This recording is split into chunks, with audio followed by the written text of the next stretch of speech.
Hi, I'm Juliana, and today in the kitchen we're making a decadent pear and fig salad.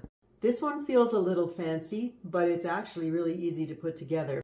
It's the kind of salad you make for dinner parties, special occasions, Christmas, Easter, anything involving a baked ham. It's a perfect pairing with.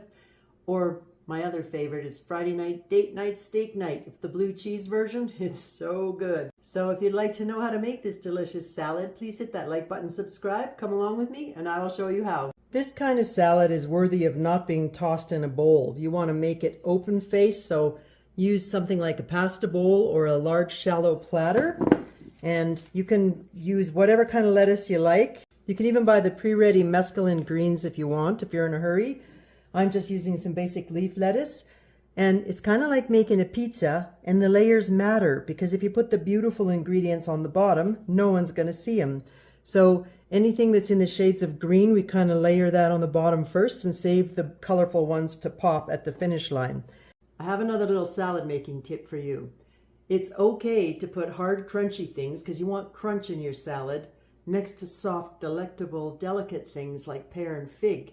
But don't cut big, thick chunks. So anytime you're making a salad and you're adding hard ingredients with soft ingredients, the trick is to slice the hard ingredients nice and thin.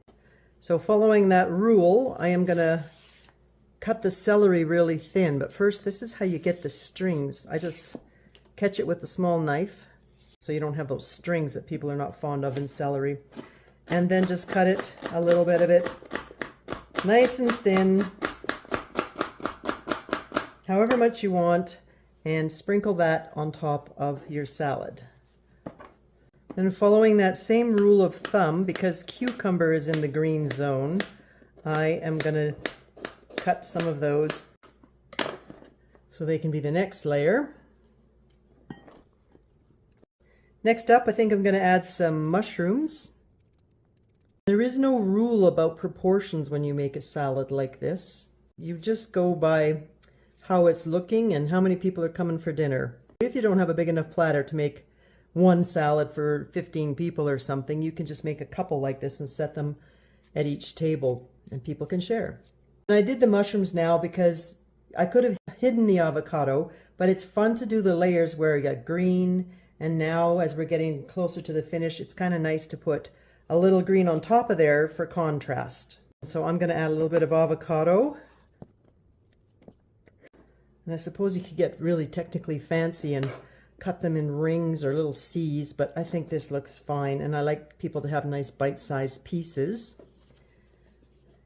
And then if you want to add a little colorful pizzazz, purple cabbage or red cabbage is fabulous for this. So again, because this is a hard, crunchy vegetable, you want to just cut a few pieces, not too much, just a little for color, and make sure you cut them really thin. And then even a little bit smaller if you need to. So when a person takes a fork full of salad, they don't get a 6-inch string of cabbage attached to their fork. So like that. And now I think we want to add the stars of the show. And that would be a little bit of fresh fig. And you want to cut them so that they show up like pretty round rings, like that. You want to snip this little tip off too if you've never played with figs before. That'll not be needed. But it makes it just look so pretty. Next we're going to add the pear.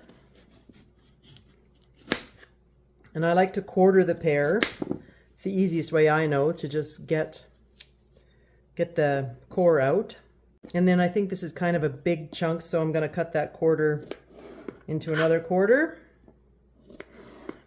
And I am leaving the skin on. You can take it off, but I think a little bit of that yellow edge adds to the visual of the salad and makes it look really nice. If your pear isn't super ripe, then you just want to cut it a little on the thinner side so you don't get the hard chunks in there again, just for that contrast. We don't want extreme contrast, just a delicate contrast between the crunchy and the soft things. So you can see it's already looking gorgeous. And now all we have to do is add some protein. So if you're allergic to nuts, you can use something like pumpkin seeds. But if you want to do the super fancy, this is your birthday dinner, you want to use pine nuts because the pine nuts have such a distinct flavor. And it looks pretty cool too. And then depending on your preference with cheese, you can add just some goat cheese crumbles, which are great for the Easter dinner kind of vibe. But if you're having steak with your salad, and I would totally pair this with a steak because the figs and the dressing and the blue cheese is what I was going to tell you. Add some blue cheese. That with the pine nuts and the fig and the pear make this so decadent. Of course, if you don't like blue cheese, then you're going to default to the goat cheese because it's decadent too. It's a preference thing. If you happen to be a green onion lover, then this would be a good time to add just a little bit of green onion on top. Don't add too much though, because onions can very much overpower a salad, and we want our guests to taste the fabulous figs and pear.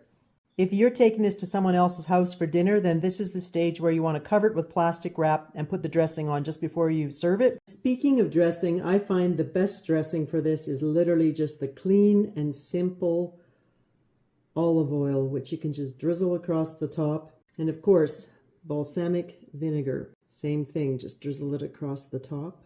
And you will have made yourself a beautiful, decadent, delicious salad. I hope you enjoyed cooking with me or salading with me. Thanks for stopping at the kitchen. Have a great day. We'll see you on the next video.